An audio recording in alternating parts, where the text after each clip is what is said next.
Advent Day 3, and we're continuing on in the book of Matthew, going through the genealogy of Jesus as we prepare to celebrate Christmas. We know that he's the son of Abraham, the son of David, and his line is Isaac and Jacob and Judah. He's the line from the tribe of Judah. But let's continue on and see what else we may find in the genealogy. Verse 3, Judah fathered Perez and Zerah by Tamar. Now, Tamar is a girl's name, so I'm going to comment on that in a second.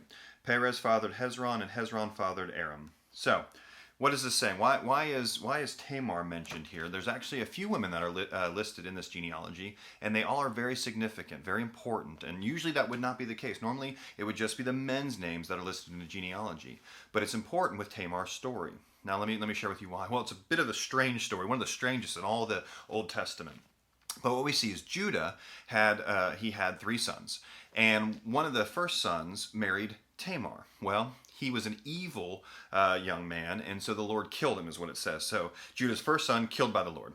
The second son then is supposed to marry Tamar and fulfill the duties of being her husband and have children and those type of things, so that the lineage would continue. Judah's lineage would continue, which would be important because Jesus comes from that line.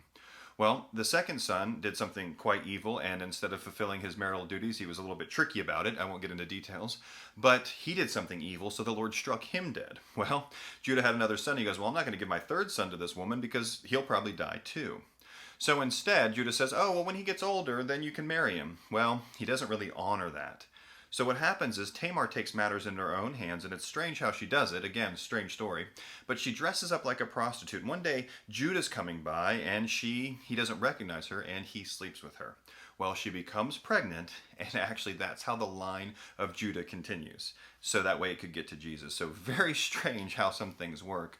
But notice that Judah was not faithful, and there were a lot of bad choices and a bunch of evil, but the Lord still used this crazy situation to make sure that the line of Jesus would continue from Judah. Have a great day.